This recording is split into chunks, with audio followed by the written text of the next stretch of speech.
here. So this live session is only about talking to you about the differences between this DNB and MS exam. So most of you think DNB is very difficult and MS is simply easy. This is just for that and sharing my experiences because I am an MS Oftal and later I did a DNB. So I'll just share my experiences with you. Okay, so that nothing comes easy and nothing is that difficult either. Okay, so one second, let me put all of this in silent mode. All right. Okay, so it's about one is a little bit about your hard work, how hardworking you are, so that you're able to face any question in the exam. And number two, a little bit of luck and lots faith in God. Okay, so what is this about your DNB and your MS? Okay, MS or MD. So what we call as primary and this DNB. What is primary DNB and secondary DNB? Hi Vishnu. Okay, so it's about, I'll just first give you an overview of what is primary DNB and what is secondary DNB. See, primary DNB is you right away get into a DNB course, which is 3 years, and then in that you have thesis, and then you get out.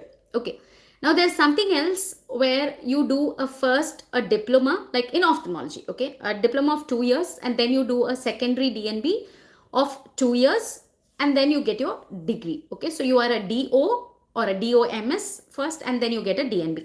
Or people like us who've done an MS or MD, and that's for 3 years, and in that you've done your thesis, everything, you're done with your degree, and then later you write an exam. So you write a theory exam and followed by a practical exam, and you get your DNB. Okay, so I was this category where I finished my MS and then I applied for the DNB exam. So I gave the exam, theory exam, and then I I gave my practical exam. So I will give you first of all my experience with MS, okay, because most of you think just giving an MS or MD and the pass rate is very high and it's very easy. It's not really easy. See, it has its own pros and cons. Okay, so if you're very good with your internal department and your internal has a liking for you, then probably your internal examiner, I'm saying, probably then things are going to be very easy. But as you know, nothing has come very easy in my life.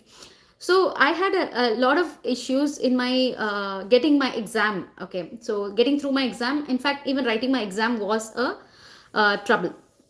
So what had actually happened was I fell sick through my final year of MS, and I got an episode of pyelonephritis where I went into like toxic septicemia and stuff, and I had to be admitted. So I was admitted for almost like 10 days, and then I had to recuperate and all that. So I had taken this leave, and also I got married in my final year. So I had taken to be very precise, I had taken 12 days of leave for my wedding, and then followed by the sickness for which I had taken a little longer. Okay, so actually I had exceeded my yearly quota by I guess it was 5.5 days. See, with time I'm kind of losing that number ka memory. So somewhere around 5.5 days I had exceeded. Okay, but they said, yeah, you can give your medical certificate and then it'll be through. So I went back to my hostel with my mom along to help me, around. I was really sick, not and easily fatigued at that time, and my BP also was fluctuating a little bit. So it was like real trouble times. And then so I had this a consultant. Okay, so I'm not naming anybody. So I had this consultant who kept on telling me that I have exceeded my leave. I mean, which is understandable. And we didn't want to shove it under the carpet. So he said, you will not be eligible for the exam, for the April exam. And you know how depressing it is when somebody comes and tells you that you cannot write it along with your co-PGs. Then I asked him, I said, sir, what can I do for it? I mean, somewhere. Then he kept on saying, no, you can't write in April, you'll have to write it on October. I mean, what will you do for the 6 months? So initially I was a little depressed. Then I told him, every day that somebody cannot rattle your peace of mind every day, by telling you just that. So one fine day I told him, I said, sir, it's fine. I'll finish my posting here. I'll go back home 6 months. I'll, full-time study, and I ace the exam like that. That's what I told him. And now I think that rattled him all the more. And then he said, then he came up with a new trick. Okay, so this was even dirtier. So now he was like, I don't know whether you can go in April or October, Ratna. I mean, how does it change all of a sudden? So he says now April or October. No, that gives you that jittery feeling, like how you all have now. No, will we have the exam on March 12th or will it be postponed? No, that kind of. So I was also a little jittery. I'm like, will it be in April or in October? And he talks about this in January, February. Okay, and then your exam is in April. And luckily for me, I was studying. I to always keep studying what else work I had. Okay, so I was studying, and then I had a lovely SR, senior resident, who told me, she said, Ratna, he's just playing a mind game with you. If he tells you something like this, you'll stop studying, and at the end, he'll give you the hall ticket and say, tomorrow's your exam, and you'll be totally unprepared. Okay, so I learned my lesson. So I will start preparing for April. So I didn't mind. I was preparing for April, and I was not even given study holidays, in spite of the fact that. Anyway, they wanted me to do extra duties after my tenure also. So they could have given me study holidays and made me do the extra duties, but they didn't even want to give me that, whatever the statistic pleasure of it. But I'm thankful today because I don't have any gratitude to anyone. I don't have allegiance for anyone. And I mean, probably that's why people come across me as arrogant, because I really don't have to thank anyone for no meherbani. Okay, there's no meherbani that I owe to anyone. Okay, so it went on like this. So I started preparing for April exam. I said, okay, if it's April, I'm giving it in April. If it's not in April, I'll give it in October. Anyway, first attempt, who cares? All right, and then so I was preparing for April exam, and finally the day came when we had to get our hall tickets. So hall ticket, I went to collect my hall ticket from my registrar. Okay, you have a registrar, no, in the office. So I went there, and that lady was a very sweet lady. I mean, she was sweet to me, but everyone else had a very different opinion of her. Okay, everybody used to call her Caduce. She's very timid and all that, but she was always very sweet to me. She used to come to the OPD also, and I don't know why. Maybe people just reciprocate what you are. Okay, so she called me and she said, can you lock the door? I was like, why lock the door? She said, I want to talk to you. And then she asked, what is your problem with that person, that consultant? She took the name. And then I said, Mama, what am I supposed to say? Okay, so we are in Delhi and I don't want to talk about anybody, still not given my exam. So even I'm a little scared about repercussions. Okay, and then she says, I just received a call from your consultant saying not to give you your hall ticket. I was stunned. Okay, obviously I didn't expect this. So I said, why, ma'am? She said, no, I just received a call saying Ratna will come for the hall ticket. Don't give her the hall ticket. Now I can't react because I'm stunned by this news. But then she continued. She says, but the point is, there is my co-PG who had exceeded the whole thing by 21 days or 19 days or 21 days, because he got married and he had taken in the first year, and he had taken a jolly good holiday for his wedding. Okay, and I did his duties at that time. I'm first year, single, and when you're single, you do all the duties. Nobody even cares that you have a life because you're single and you have nothing else to do. Okay, so she says, so he has a lot of leaves. Exceeded. So she has asked, should I revoke his hall ticket also? No, give his. Okay. So that made her think, so there's something wrong. So she asked me, then I didn't say anything. I said, ma'am, I was not well. So yes, my leave was exceeded, which is true. And I've given the medical certificate for it. Sir said I have to do extra duties, which I'm okay to do. Then she said, okay, wo baad mein dekha jayega, take your hall ticket and go. But trust me, I'll tell you, God was on my side. She just told me this, don't go back to your department. And luckily for us, the exam was not in my college. It was in a different college, even the theory exam. So she said, just don't go to your department at all. Finish your exam and then we'll see. So I went for theory exam to the different college. I finished my theory exam, 4 days of theory exam. Then we had a practical. So practicals also was in that college. And we didn't even know who was the internal from our college. They never told us. They kept us guessing. At least me guessing. I had no idea. Because there was another consultant who challenged me right in my second year, who said, who told me right in the second year, I will fail you if I come as an internal. Come what may. You may be a good student. I'll make sure that I'll fail you and tumhara arrogance na theek ho jayega. I'm like, I don't understand how a consultant can look at a PG as showing arrogance. So it just shows your insecurity, basically. So we all have such people in our lives, okay? So seniors in our lives. So I was, now a little scared, no? What if this kind of consultant comes as internal, unnecessarily you will be failed or whatever. And I cannot put the blame saying, it's because of that consultant I failed. If I fail, I fail. That's it, okay? So nobody's going to buy that story. And now, so finally what happened was, it was not that consultant, but this consultant who wanted my hall ticket to be withheld. And that also we didn't know. At least I didn't know. So only when I walked in to the exam, I knew he was there. And he was there for my long case. My long case was a glaucoma case, and he kept asking questions. I did answer questions, and then finally there was a time, they bring you to the level ki yaar, abbas yaar. So at that point, I was almost done, and then my own internal, okay, my own internal says, Ratna, you have still not answered my question. I was like, God, which question? Already 20-25 minutes I've already been in presenting my case and answering. I don't know what question he asked and what I missed. I couldn't recall. Okay, not. And then he asked that question. I still remember. He was talking about glaucoma ka washout. Okay, washout after a surgery in case of advanced glaucoma. After you do a trabeculectomy, there's a visual blackout. There's a possibility. He asked that. He said, you didn't talk about that. I asked you about the blackout after glaucoma surgery. You didn't talk about it. You didn't give me an answer. I was like, I answered Turant. I answered that immediately.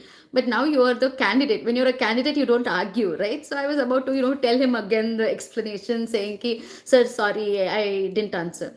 So, you won't believe that this is what karma is all about. So the external examiner who had come from AIMS, so he was like, sir, आप क्या सो रहे थे क्या? बच्चे ने पहले ही answer कर दी थी. Sir, were you sleeping? So she had already answered. And then you can... were you sleeping? She already answered it right when you asked it. And he said, just get up and go. Okay, so that was done. So that was a morning session. Then afternoon you have other sessions. So afternoon there was an instrument session and we had refraction. Okay, so refraction, in fact I had learned it from that consultant only. He's very good at refraction. So and he is there in refraction. So you can imagine, I knew today is like what lagegi. Okay, and then and sir asked all kind of questions. And at one point I actually landed up at one question where I didn't know. And I don't bluff, okay, because you can't gas it. At least I can't do it. So at one point when I didn't know, I also wanted to make sure to tell him, butter his ego, saying I don't know. I didn't want to think also at that point. Why think and answer and then get into trouble? So I said, I don't know. Then he was like massively pleased. And then he said, now it's turn for him to have his dig at me. So he said, you don't even know this, Ratna. You were sitting with me for refraction. I said, sorry, sir. I didn't know. I don't know. And again, the same external examiner. I don't want to take the name of the external examiner, but so it was really sweet. So same external examiner from AIMS. So he said, sir, apne bachche ko you have to, protect. See, that's what normally internals do, na? You protect your own kids from your own college. You're supposed to protect your own bacha, but why are you even torturing her like this? She's been answering almost all your questions. Jane do, sir. Let her go. And I really wanted to laugh at that point in time, but still I had some more stations left, so I didn't want to take a chance. So I came out, okay. But I was thankful. I came out. And then there was another station, my last station. And last station, I'm waiting. My colleague, one of my other, so we were like 3-4 colleges clubbed together. 3 colleges clubbed together. We had Viva together. So we were 8 candidates. So one candidate is inside almost an hour and I'm waiting outside. Now, can you imagine me thinking, just like me, I'm thinking 1 hour inside. Maybe he's like far dry exam. He's done it extremely well. They're asking him all sorts of questions. And I'm like biting my nails now. I don't bite my nails. Like that kind of feeling I was, because I was thinking now after this, the expectation will be so high. Now this is my last station and I'm sitting here at 7 o'clock in the evening. What kind of questions they'll rattle me with? And then there was one junior who had gone inside to the thing for the to listen to the questions. No, always juniors go to listen to the questions and see what the answer. They all take down notes and all that. So I caught out of that boy. I said, "Yaar, what are they asking, man? Ma'am, they're just trying to pass him, ma'am. He's not opening his mouth." He's like, 1 hour he's not opening his mouth. I said, okay, fine. I was feeling a little happy for myself, but I was again scared. So I went inside. It was okay, kind instruments. I finished. Then by the time I came out, it was almost 8, 7:45, 8. So I go to the hall out, where we kept all our bags, and this colleague of mine is crying. can you see a guy crying? And I was like, it's really irritated. I said, yeah, what happened? He says, Arey, I will fail. I said, why you will fail? No, no, no, I did so badly, I'll fail. I said, you are the consultant's favorite. I said, definitely they'll have a discussion as to who to fail. And definitely our consultant will say, Ratna ko le lo, Ratna ko bakra bana denge. So if you are going to fail, if you think you're really going to fail, that means I have to be failed. Okay. So now I didn't know whether to laugh or cry at my own situation. I was like, okay, so this is what it is. So I came back home, and by the time, not home, my hostel. So by the time I came back to my hostel, my brother was already there in the hostel, because they never thought that exam could go to 8:30. So by the time I came to my hostel, it was 9:30. So my mom had sent my brother to my hostel to check what happened. She's not picking up her phone, because I didn't take my phone and go. Okay, so then I came back, and then I told my mom this. Now my mom was really scared. All of us were scared now. What if I am made the bakra, what I'm made the scapegoat just to pass someone else? Okay, so that was the only time, trust me, guys. See, normally, being what I am, I'm just being honest, I always pray for, you get the deserved. If you're good enough, you get your good results. If you're bad, you get what you deserve. So that was the one and only time I really prayed. I really prayed, God, pass everyone. I've never passed. I've never prayed like that, except for after I became a teacher. Okay, when I was a student, I never prayed for something like this. So we prayed like this. My mom prayed like this, and ultimately, that was the first time in the history with that kind of, the internal head, the chairman. He's known to fail at least one person. He's known not to give 100% result. Okay, so that was the first time in the history of him being the examiner ka group ka chair, and 100% pass. And I got the result. I was like, oh, wow, okay. So this was the ordeal that one goes through even in an MS exam. So something else also happened. So I finished this a practical exam. You remember, I finished my glaucoma case and all that. And next day I had to come back to the ward rounds. We had postings. So my consultant calls me and says, Arey, tere ko to AIMS wale sir, itna he's supporting you. What? You know him, pet. I mean, that's like so rude and so getting so personal. And then he said, you've done your theory exam very badly. I said, okay, sir, which paper, sir? First paper. And first paper. Then I said, sir, first paper was my best paper. Because by that time, I'd given my FICO exam, my FRCS exam, all my basic exams I'd already given. So I said, sir, बार मैंने तो ये वाला portion तो syllabus तो दिया है ना. So I was like really good at it. You asked me whatever in basics, I know it. So I was like, sir, that was my best paper. No, you've done so badly. Then I just thought, okay, he's just sadist.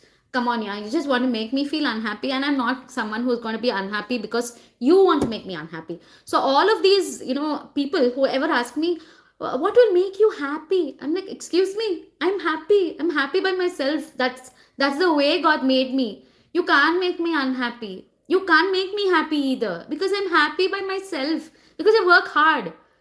So I work hard and I know I'm happy. Okay. So this is what happened during my MS exam. So terrible, right from going to the exam and getting everything. And then came my DNB. So DNB, I appeared the theory exam in December, and then my practical exam was in June.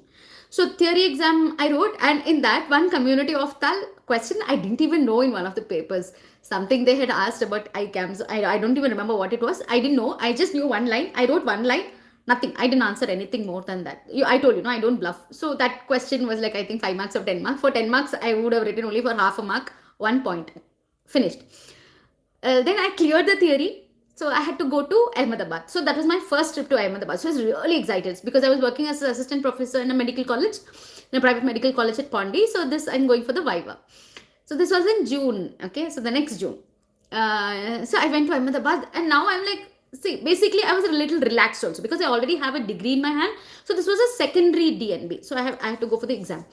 And by that time, I'm actually teaching postgraduates. I'm asking them Viva questions. I'm asking UG students Viva questions. So I kind of know the mentality of, thank you, Deepak ji. So I was, I know the mentality of an exam, and I was like, cool. All right, because already once we've given an exam, we've given everything. And that BJMC Ahmedabad is awesome. Name it, they had all cases. It's very nice. So it was like more of, I really enjoyed the experience of giving that exam. So many events, Queen, Konya, everything was there, and all classic cases. Absolutely beautiful. So there also we had so many stations, and there I had one examiner, and that examiner is known to be a tough examiner. Okay, tough examiner in the sense not to say compliment anyone, and she's very strict, very disciplinarian. That's the kind of impression we've got from our colleagues all through the years. Okay, so she was from Jipma, madam. So I was a little scared when I went inside. Then as I started presenting, I forget. Okay, it's like I just forget. And then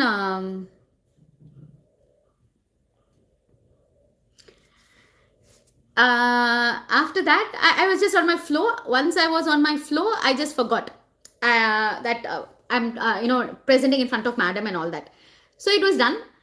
And then at the end of my case presentation, so madam asked me some questions, okay, a lot of questions, and now it's like more practical. Now you kind of understand. See, when you're an first time graduate going for an exam, when they ask you clinical questions, you feel like it's difficult. You don't understand. But now that you've been practicing, now it was all the more easier. So I answered, and I remember something she asked about corneal hysteresis and in keratoconus and all that. Okay, so I'd actually given her something about what I had read and all that. So she was really impressed, and she called me and says, "You've done really well, my dear. I'm very impressed." That was like the crown on my head, literally like a crown on my head, and coming especially from Renuka madam. Okay, so she's Dr. Renuka Srinivasan from Jipma. All of us hold her in high regard, and especially her expectations from students. Okay, so and when a compliment from her comes, it's like Tejas.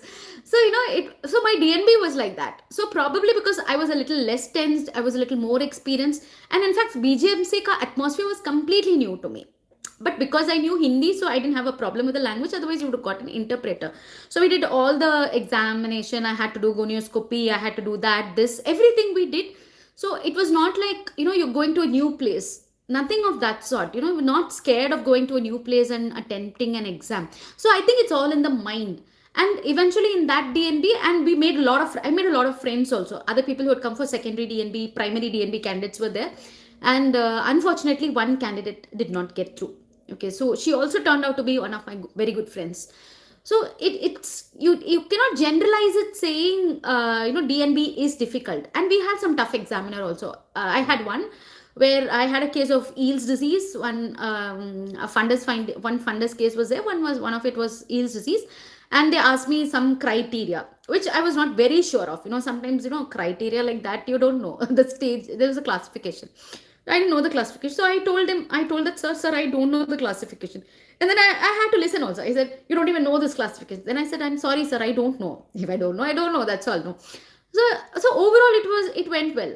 So don't go into this, of course, when you look at, past percentages as people come up with statistics, it might look dismal, but look at it for your own self. If you're really good, it's easy for you, it's enjoyable. Enjoy the experience of giving exams, and don't go into generalizations. So for me it was actually ulta. My MS was really tough, my DNB was a cakewalk, and I really had a memorable experience with my DNB. So yeah, today no makeup. Yeah. So out of all this, you only notice that I didn't have makeup today, and still I look so pretty, no? Okay, so that's about it. So that's why don't generalize, and whatever may be your situation, you will have to face it, and don't worry. Okay, you will ace it if you have the knowledge. Knowledge is power. Nobody can beat you on that, and nobody can take away your knowledge. Okay, people can take away your money, but people cannot take away your integrity unless you choose to lose it, or otherwise. All right. Yes. So any other questions? Thank you so much, Deepak Kumar Gupta. All right. Okay, so that's what I wanted to talk about. Okay, so thank you guys. So anything is doable. Just be confident of your own self, and that confidence will come only when you study and you have knowledge. Okay, and don't compete. See, I don't compete with anyone. I compete only with myself. Have I learned something today? Have I learned something more than what I knew yesterday, what I knew last year? Am I doing better? That's all. I'm not competing to be number one. I know I'm good. That's all. And I need to be good. That's it. Okay. So this false things about somebody all these people trying to hurt you or that nobody can hurt me, nobody can what do I say, nobody can pull me down. You can't, that's it. So you got a fair idea of MS and DNB from my experience. Okay, so I am always positive and I look at things positively, and even if things are depressing, I always try to look at it positively. And the same consultants later, they were like, we knew you were prone to greatness. I'm like, wow, excuse me, thank you, but I never went back to my college ever. So yes. Why DNB after MS? Oh, don't you see Dr. Rajarathna Tangavel, MS Oftal, DNB Oftal, FICO, FRCS, FRC of. So I have a huge lengthy thing behind my name. So it's like, those days it was, see, today, koi farak nahi padta hai. Today I don't think it really matters to me. Probably because I have it all. Okay, one reason. And maybe I've aged now. I really have found it doesn't make any difference. But yes, like people say, when you have money, you say money is not important now because I have all the degrees, everything, cleared USMLE, PLAB, everything. So I don't have anything left to talk about it. Like, so I feel it's not important. But at that point, it was good fun writing exam after exam, keeps your mind occupied, not getting into all this politics, manipulations, and all these low grade bitching. No, I don't. I keep myself insulated from all this. Okay, so the other questions, Tejas, I hope I've answered your question. Yes, Mr. or Miss D, I'll talk about it on another one. I'll do it on the app, okay, or on YouTube. I'll do it another session. So this was basically about MS versus DNB. All right, shall guys, bye. All the best. Hope you drew some midnight motivation and that midnight pep talk that I talked to you on my Insta session. This is what it is about. Okay, bye. God bless all of you.